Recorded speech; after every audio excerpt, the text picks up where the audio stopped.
Bismillahirrahmanirrahim. Assalamualaikum warahmatullahi wabarakatuh.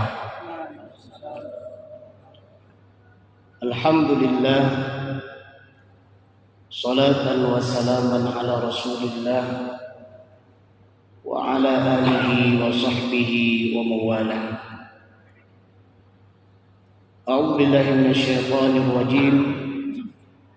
La in syakartum la azidannakum wa la in kafartum inna 'adzabi lasyadid. Wa qala Nabi sallallahu alaihi wasallam, asyaddun nas 'adzaban lin-nas fid dunya asyaddun nas 'adzaban 'inda Allah yaumal qiyamah.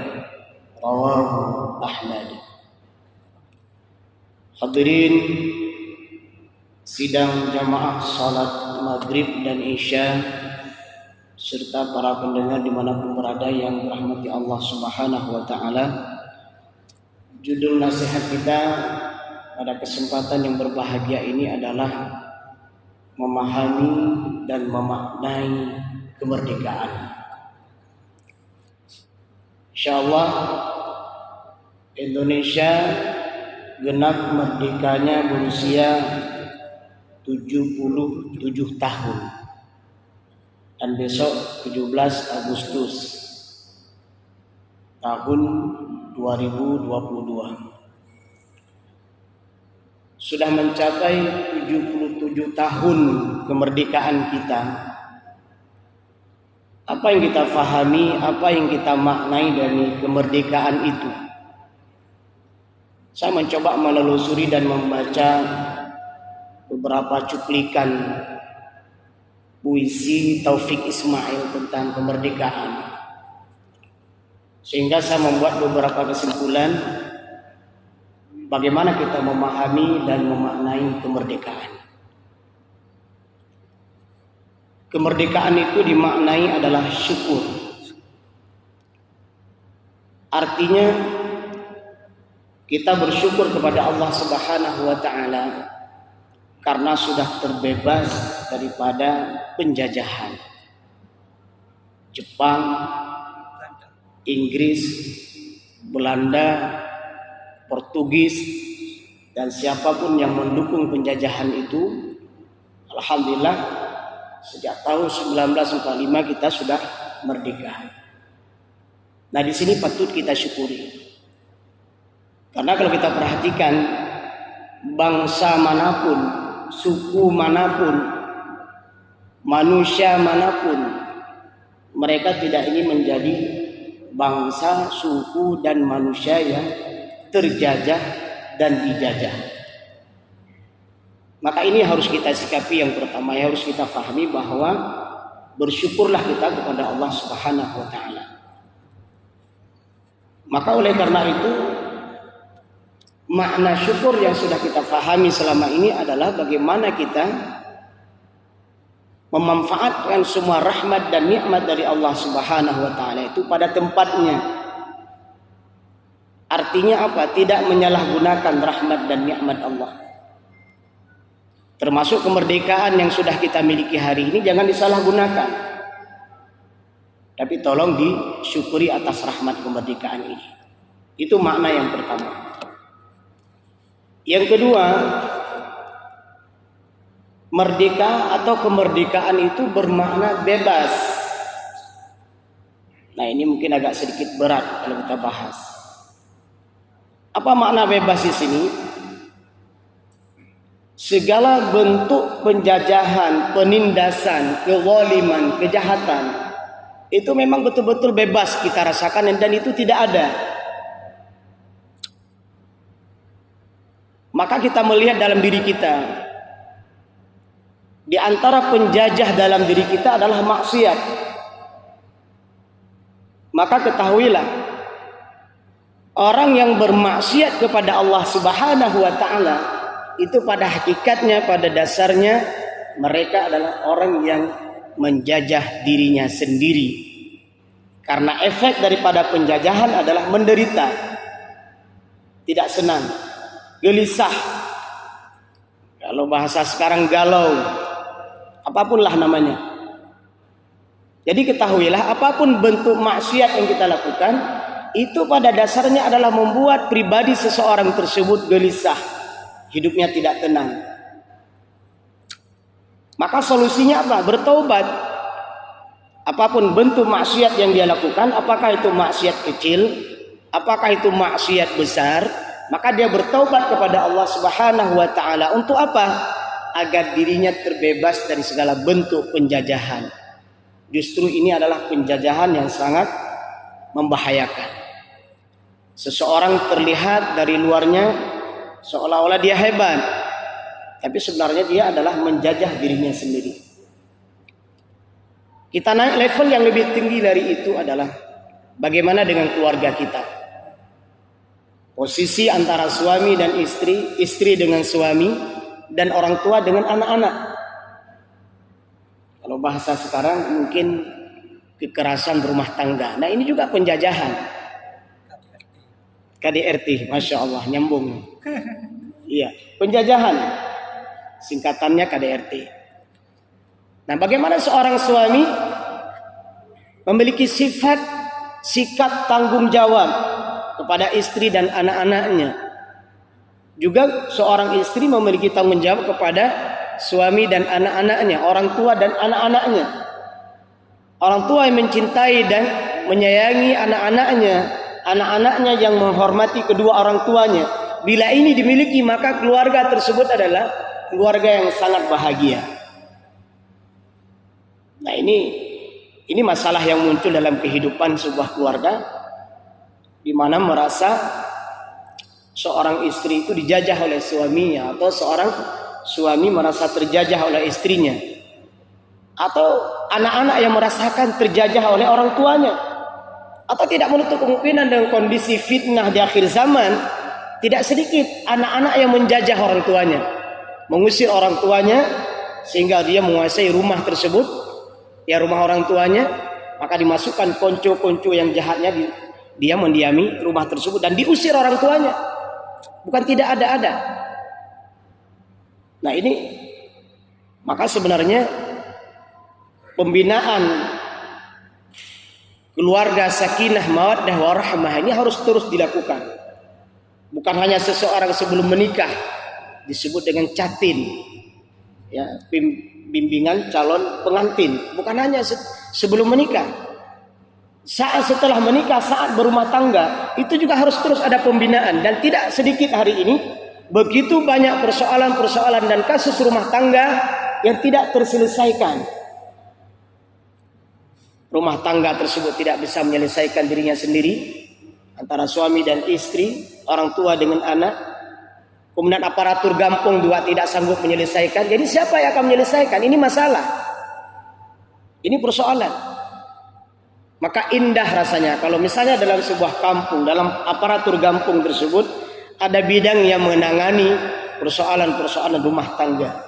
Karena sesungguhnya setiap rumah tangga menginginkan kedamaian, kebahagiaan tanpa ada penjajahan dan penindasan di dalamnya. Dalam arti yang lebih luas lagi adalah kalau kita sudah terbebas daripada penjajahan yang asli, Belanda, Jepang, Portugis dan lainnya, ada penjajahan yang sangat menyakitkan dan sangat memberatkan kita. Siapa mereka? Kita bangsa Indonesia dijajah oleh orang Indonesia itu sendiri. Ini yang memberatkan. Nah ini malu dan memilukan kita. Dan ini sangat membahayakan. Maka oleh karena itu jamaah rahimakumullah, kita sebagai bangsa Indonesia yang sudah terbebas dari penjajahan, jangan menciptakan cara dan gaya-gaya baru untuk menjajah rakyat. Nah ini mungkin berat sedikit pemahamannya. Apa maksudnya? Membuat rakyat menderita itu kan sama dengan menjajah. Tidak memberikan hak-hak rakyat. Ada kebutuhan-kebutuhan rakyat yang harus dipenuhi, tapi ditahan, atau ditimbun, atau ditipu, atau dibohongi. Masyarakat merasa sulit untuk mendapatkan kebutuhan-kebutuhan tertentu. Siapa pelakunya? Ya orang kita Indonesia sendiri, bukan orang lain. Nah ini namanya menjajah bangsa sendiri. Dan ini malu dan memilukan kita.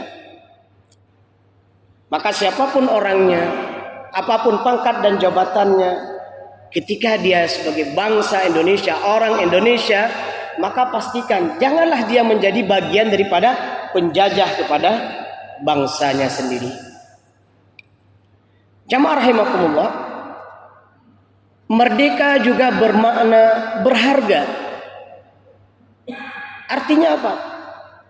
Kita sebagai bangsa Indonesia, sebagai orang Indonesia, harus menciptakan suasana agar kita adalah menjadi orang-orang yang berharga, bangsa yang berharga. Jangan menjadi bangsa yang malu karena harga diri kita turun. Bagaimana kita menjaga harga diri bangsa ini?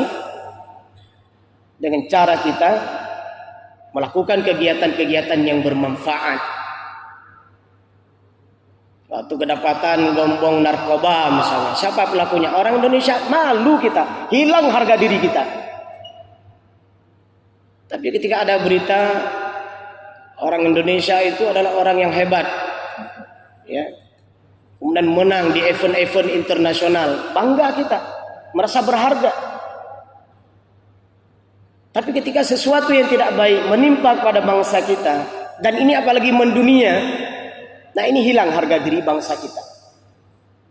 Maka ini dimulai dari hal yang paling kecil. Bagaimana kita memulai dari hal-hal yang paling kecil dalam lorong kehidupan masyarakat kita. Bagaimana kita menimbulkan sifat dan sikap saling menghargai, saling menghormati dalam rumah tangga. Levelnya lebih tinggi lagi adalah dalam berbangsa. Ketika para pemimpin menghargai rakyatnya, ketika para pemimpin mencintai rakyatnya, maka rakyat pun akan menghormati pemimpinnya. Dia akan berbanding lurus. Kalau Rasulullah mengatakan jangan mencaci maki orang tua orang lain, karena sama dengan mencaci maki orang tuamu sendiri. Artinya apa? Ketika kita mencaci maki orang tua orang lain, maka orang lain akan mencaci maki orang tua kita. Jangan melecehkan harga diri orang lain, karena pada dasarnya kamu telah melecehkan harga dirimu sendiri. Nah inilah yang harus kita perhatikan, bagaimana memahami makna kemerdekaan ini adalah bagaimana menciptakan bangsa yang bermartabat, berharga, bukan hanya sesama kita bangsa Indonesia, tapi juga dihargai oleh bangsa-bangsa yang ada di luar Indonesia itu sendiri. Selanjutnya, kemerdekaan atau merdeka ini juga bermakna adalah menang. Nah ini harus kita ciptakan hari ini. Bagaimana dalam segala bentuk sisi kehidupan kita bisa menang. Nah hari ini coba kita lihat dari segi apa Indonesia itu bisa menang. Ya kemarin kita punya olahraga bulu tangkis, menang, bagus. Sepak bola, nah ini juga yang ada berantam terus ini. Dari segi apa lagi? Dari segi politik, apakah betul politik kita itu adalah politik yang terbaik? Jangan-jangan politik kita adalah politik terburuk di dunia. Politik tahun lalu kita masih ingat bagaimana kotak-kotak suara tersebut adalah kardus yang digembok. Ini kan malu kita. Ya sama dengan cerita Abu Nawah. Tapi Abu Nawah cara yang dipegat rumah, kemudian yang na lampuh tapi hana pagi yang narat. Jadi tanah urung ya tamang rumah wayan, ni tamang rat pagi gedot ni. Ipa ubiraya rat puga, apakah tamang rat? Ramara pagi. Walaupun pagi hana cara wayan. Tayo hana do. Ini kita berharap pemilu yang akan datang, politik yang akan datang, beknale yan, kardus-kardus yang digembok yan, beknale yan. Ana betul yan. Bangai tayo. Murung bangai pahai kubut lagi yan. Kardus digembok, aneh, bin ajaib. Nah ini contoh sederhana. Nah apalagi harus kita perhatikan sistem pemilihan yang benar.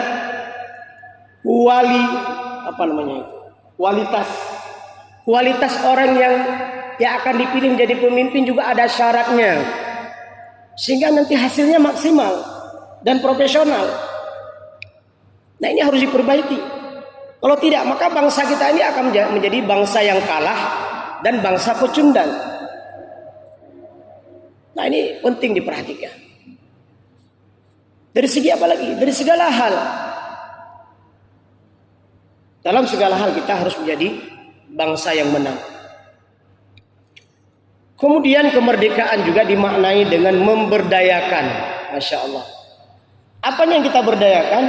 Kita punya SDM yang luar biasa, sumber daya manusia yang luar biasa. Kemudian apa lagi yang harus kita berdayakan? Sumber daya alam. Nah, ini dua hal yang tidak bisa dipisahkan. Bangsa yang hebat adalah memiliki SDM yang hebat, kemudian memiliki SDA yang luar biasa, yang melimpah. Kita kadang-kadang sumber daya alam tapi SDM hana. Mbak Tagoji hidayo kamu rumpuk mu. Tapi hana tu aku penjara dah coen. Mu hana tapi hatu haco. Ide kamu rumpuk, ada pun merumpuk. Dajai kekayaan alam danyo. Tapi hana soji kelola, hana soji cok. Nah, ini yang diharapkan ke depan adalah bagaimana bangsa yang merdeka tersebut adalah mereka yang punya SDM yang hebat, kemudian memiliki SDA sumber daya alam yang luar biasa, dan ini bisa dikelola, bisa diambil. Kemudian hasil ini bagaimana? Nah, ini juga punya sebuah persoalan besar. Kita punya sumber daya alam, tapi tidak dipergunakan untuk kepentingan bangsa Indonesia. Ini juga persoalan. Kalau kita ikut lomba, Indonesia dapat medali emas, tapi emas kita yang dikorok menggantung kita. Ini cuma merumpuk medali ya sabok. Tidak baik gol lain kecuali gol. Nah, ini persoalan. Saya nggak tahu selain Papua ada nggak tempat penggalian emas. Ya, itu setiap hari dikorok berapa jumlah emas yang luar biasa tersebut. 50% mandang hijau ke Indonesia, hat hoba. Tidak bukan 70%. Atau 20% mandang. Nah, ini persoalan. Kita punya laut yang hebat, kita punya hutan yang luar biasa. Di dalam laut kita punya kekayaan, di bawah tanah kita punya kekayaan, di atas tanah kita punya kekayaan. Pertanyaan sederhana adalah, apakah semua sumber daya alam tersebut dikelola dan dipergunakan, diberdayakan untuk kemaslahatan bangsa Indonesia? Kalau ya, berarti kita sudah merdeka dan kita sudah paham makna kemerdekaan. Sampai Buya Damong Murasiki, Buya Krung kada dangdang, itu ada dangdang, ada kalang-kalang mentang. Ada yang caju ibayu, itu hana sapuna. Nah, ini persoalan. Pajan baru dari bu teka hanale. Nah, ini persoalan. Maka kita berharap seberapapun banyak sumber daya alam yang ada di Indonesia, kelolalah untuk kepentingan bangsa dan negara Indonesia. Dan luar biasa, ketika rakyat sudah makmur, ketika masyarakat sudah sejahtera, nah ini kan kita bisa tingkatkan dalam bidang-bidang yang lainnya. Maka coba tengok bagaimana ketika Nabiullah Ibrahim meminta kepada Allah Subhanahu wa taala baladan aminah, negeri yang aman, negeri yang damai. Baru kemudian warzuq ahlahu minats tsamarat. Kemudian baru meminta buah-buahan. Artinya apa? Rezeki yang melimpah tersebut akan bisa dikelola dengan negara yang aman dan damai. Negara aman dan damai ketika masyarakat dan rakyatnya sejahtera. Masya Allah. Kita rindu dengan kepemimpinan Amirul Mukminin yang setiap hari terjun melihat masyarakatnya. Kita rindu kepemimpinan mereka yang senantiasa merindukan rakyatnya, yang senantiasa sayang kepada rakyatnya. Jamaah rahimakumullah. Merdeka bermakna memberdayakan sumber daya manusia dan sumber daya alam untuk kepentingan masyarakat bangsa Indonesia. Merdeka juga bermakna damai. Pertanyaannya adalah, apa betul kita hidup dalam keadaan damai? Apa betul kita sudah menciptakan perdamaian? Karena tidak sedikit ada pihak-pihak tertentu yang ingin merusak perdamaian itu sendiri.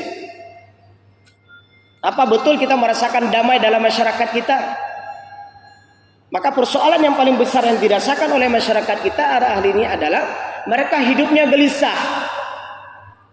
Salah satu kegelisahan masyarakat yang paling dirasakan hari ini adalah banyaknya para pencuri yang melintang-lanting lontong di dalam kehidupan masyarakat. Ini aneh. Jadi pencuri dah aja dalam masyarakat. Karena sekarang ada peraturan, kalau mencuri di bawah 5 juta, hana perlu babak beli, selesaikan di kampung hana selesaikan. Jadi soal yang selesaikan. Belum lagi persoalan hukuman yang tidak jelas. Ya, 1 bulan masuk penjara, keluar. Kalau sebelum masuk penjara curi ayam orang, maka keluar penjara curi kambing orang. Masuk penjara lagi, keluar lagi. Enggak lagi ayam yang dicuri, kambing. Tidak mau lah, medibit lah, hanya curi kambing, curi mau.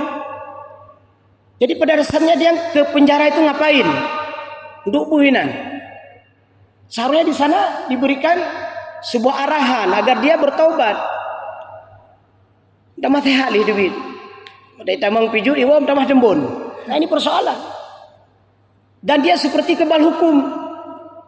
Nah ini persoalan dalam kehidupan masyarakat kita. Nah kalau banyaknya pencuri dalam masyarakat, banyaknya maling dalam masyarakat, banyaknya begal apapun namanya, berarti pada hakikatnya kita belum merdeka. Ada gaya-gaya penjajah baru berbentuk pencuri. Nah ini harus kita fikirkan. Aparatur keamanan harus berpikir, duduk berembuk. Aparatur gampong duduk berembuk dengan kepolisian, tentara, apapun siapapun namanya mereka yang ditugaskan untuk keamanan, bagaimana sikap yang harus diambil. Ada sebuah fenomena dalam masyarakat yang layak kita cermati. Terjadinya faktor pencurian dalam masyarakat adalah karena faktor ekonomi. Maka cuma gasin, berusaha merumpok undang, ya membobol, ya mencuri, merampok. Setelah ditanya kenapa, terlilit hutang. Nah di sini kita harus berikan pencerahan. Tolong bedakan antara miskin dengan mencuri. Itu lain bab. Miskin, persoalan ekonomi itu bab sendiri. Pencurian, mencuri, merampok itu bab lain. Siapapun orangnya, apakah dia kaya, miskin, hidupnya menderita, tetap tidak boleh mencuri. Kenapa? Karena mencuri itu dosa besar. Di antara dosa besar dalam Islam adalah salah satunya mencuri. Maka hukumannya pun jelas. Cuma-cuma pun kau jarau tah le, kau jarau nun, kau jarau wile. Cuma-cuma sekali, kau sekali. Cuma-cuma sekali, kau haki. Cuma-cuma sekali, kau 12 kabe.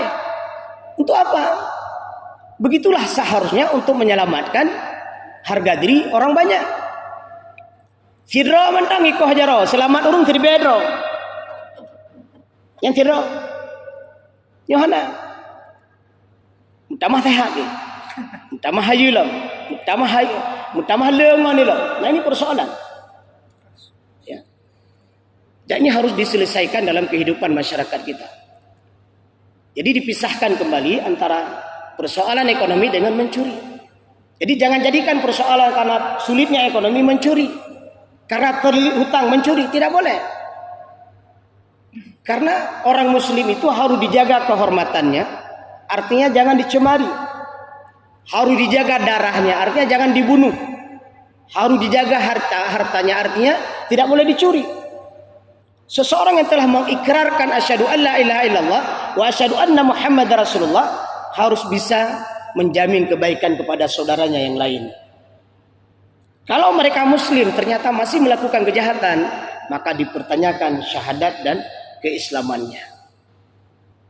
Ini mudah-mudahan yang kita sampaikan ini, persoalan pencurian dalam kampung ini, maling masuk kampung, maling makin subur. Jadi kalau lebih tenang je ke rakyat ini. Karena salah-salah ini dah cok kesimpulan. Kita manglah rumah tapo. Pengadilan. So tersangka tanya. Jika saksi. Bumi na limong. Ya limong. Dua ro dapoh mati. Tinggal hero. Yang heronya jika saksi. So tersangka tanya. Saya juga bingung hukum dari mana seperti ini. Akhirnya rakyatnya gelisah, menderita. Nah ini penjajahan gaya baru yang harus diselesaikan.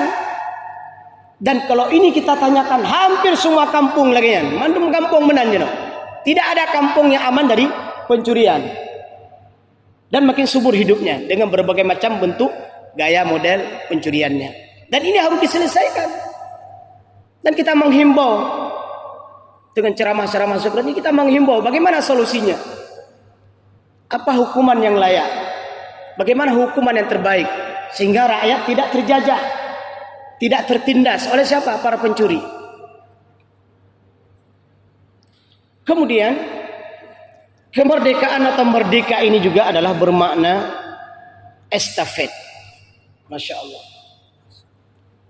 Estafet ini bermakna kita harus berpikir untuk menghadirkan, untuk mengkaderkan generasi-generasi terbaik bangsa kita. Dalam bidang apa saja? Dalam bidang apa saja? Apakah itu bidang agama? Kita harus berpikir untuk mengorbit dan mengkaderkan kader-kader orator terbaik, penceramah-penceramah terbaik, mubalik-mubalik terbaik, imam-imam muda terbaik. Mereka yang paham di bidang agama, agamawan dan bahkan negarawan. Maka kalau hari ini kita mendidik kader-kader terbaik, tidak menutup kemungkinan 10 dan 20 tahun yang akan datang, semua pemimpin-pemimpin kita nanti adalah pemimpin yang soleh. Kita rindu melihat mereka salat 5 waktu berjamaah, hidupnya bersama rakyat-rakyat miskin, hidupnya bersama orang-orang yang dia cintai. Nah ini perlu kita pikirkan. Dalam bidang bisnis kita juga perlu menciptakan dan menghadirkan kader-kader muda terbaik dalam bisnis. Agar mereka menjadi pelaku-pelaku bisnis terhebat untuk mengharumkan bangsa Indonesia ini. Bahkan mungkin juga olahraga-olahragaan terbaik yang akan mengharumkan nama bangsa ini. Tapi sayang 1000 kali sayang. Terkadang kita memikirkan mengkaderkan kader terbaik. Tapi di sisi lain ada hal yang tidak boleh kita tinggalkan, yang tidak boleh kita lalaikan. Bagaimana menyelamatkan generasi-generasi yang sudah rusak. Karena kader-kader terbaik ini tidak menutup kemungkinan akan dirusak oleh generasi-generasi yang rusak. Maka ini menjadi PR buat kita semua. Tapi kita harus bergerak integral, harus bergerak menyeluruh untuk menyelamatkan anak-anak bangsa kita. Saya teringat sekali, dulu ada namanya akhlak sosial, ada yang namanya teguran sosial. Menyatakan nane urung sampai rumah dayong bermasalah, kayak tadi tegur. Tapi orangnya kadang-kadang bele yang ane gop dah tegur, mana ada orang dah tegur. Ini persoalan, masalah yang kita hadapi hari ini. Maka jamaah rahimakumullah, jangan pernah berputus asa, berfikirlah untuk menghadirkan dan mengkaderkan kader-kader terbaik kita. Karena mereka lah yang akan melanjutkan perjuangan mengisi kemerdekaan ini dengan kehebatan yang luar biasa, dan insya Allah Indonesia akan menjadi negara yang hebat. Jamaah rahimakumullah, kemerdekaan ini juga mengandung arti adalah merawat keimanan. Bukankah dalam Undang-Undang Dasar 1945 kemerdekaan itu diperoleh atas berkat rahmat Allah yang Maha Kuasa. Jadi bohong kemerdekaan kalau masyarakat itu tidak menjaga keimanan. Rusak kemerdekaan kalau masyarakatnya itu rusak keimanannya. Maka kita hari ini adalah bagaimana menciptakan kehidupan masyarakat yang beriman pada Allah Subhanahu wa taala. Maka hal ini terlihat Salah satu indikasi, salah satu ukuran masyarakat yang beriman adalah mereka tidak meninggalkan sholat. Nah ini hari ini kita silakan buat survei. Silakan lihat munasah. Silakan lihat musalla. Silakan lihat masjid-masjid. Berapa banyak orang berjamaah di dalam masjid tersebut, dalam musalla dan munasah tersebut ketika waktu sholat. Nah ini salah satu standar ukuran masyarakat yang beriman. Belum lagi nanti keilmuan bagi masyarakat, adanya majelis-majelis ta'lim yang mereka ikut belajar tentang ilmu agama. Jamaah rahimakumullah. Ketika masyarakat itu beriman kepada Allah, memiliki ilmu agama yang benar, beramal soleh, maka Allah telah menjanjikan kepada masyarakat tersebut, kepada bangsa tersebut, Allah akan turunkan rahmat dan nikmat dari langit, dan Allah keluarkan rahmat dan nikmat dari bumi. Pakan tayo hana maju-maju, pakan tayo usaha tayo hana berkah, pakan rezeki tayo semakin sedikit. Persoalannya adalah keimanan kita bermasalah. Bukankah hari ini kita makan dan kita minum, kita hidup di bumi ini, semua itu adalah dari Allah Subhanahu wa taala. Semua itu adalah milik Allah. Wa ma bikum min ni'matin faminallah. Begitu banyak orang merasakan rahmat dan nikmat dari Allah, menggunakan rahmat dan nikmat dari Allah, tapi mereka tidak mau bersyukur kepada Allah Subhanahu wa taala. Maka ayat yang kita bacakan tadi, la in syakartum la azidannakum. Ketika masyarakat itu beriman, bersyukur kepada Allah, maka Allah tambahkan rahmat dan nikmat. Walakin kadzabu, ketika mereka ingkar kepada Allah Subhanahu wa taala, fa akhadnahum, Allah berikan azab. Apa bentuk azabnya? Lahirnya pemimpin-pemimpin yang zalim. Ini azab. Berkurangnya rahmat dan nikmat itu azab. Hilangnya kerukunan itu azab. Tidak adanya persatuan itu azab. Dan sambungan dari ayat ini, ketika Allah Subhanahu wa taala menurunkan azab pun dengan 3 model bentuk. Bentuk yang pertama dalam kondisi saat duha, saat mereka sedang bermain-main tiba-tiba turun azab. Bentuk yang kedua adalah dalam kondisi di malam hari, di saat mereka terlelap dengan tidurnya, Allah turunkan azab. Dan bentuk yang ketiga adalah dalam kondisi yang tidak pernah terduga dan diduga-duga. Tidak diberitahukan apakah saat bermain, apakah mereka saat di malam hari, tidak dikasih tahu. Allah berikan azab dalam keadaan tiba-tiba. Jamaah rahimakumullah. Besar keinginan kita, harapan kita. Semoga saja kita yang hari ini menjadi masyarakat Indonesia, bangsa Indonesia, kita merasa bangga sebagai warga negara Republik Indonesia. Maka pahamilah dan maknailah kemerdekaan itu dengan makna yang sebenarnya. Ketika semua penduduk Indonesia memaknai makna kemerdekaan dengan benar, maka insya Allah level bangsa Indonesia tidak lagi negara berkembang. Lalu tayang Mbak Urun Rono. Dari zaman tayo belajar Mbak SD, SMP, SMA, di mana status bangsa Indonesia? Masih negara berkembang. Sampai orangnya 77 tahun kemerdekaan, negara berkembang. Pajan maju tayo. Yang gimana nak jauh? Boleh muie sama langkah dan boleh berkembang lah. Saya nggak tahu apa namanya di atas berkembang. Negara mekar katanya. Ya. Ini ada tingkatannya, kita belajar dulu. Negara berkembang dan naik. Ya, apa negara maju atau apalah namanya. Maka oleh karena itu jamaah rahimakumullah, sebuah standar negara itu hebat, sebuah standar negara itu maju, sebuah standar negara itu kuat, sebuah standar negara itu luar biasa adalah ketika rakyatnya bahagia. Maka orangnya tidak buka kuesioner.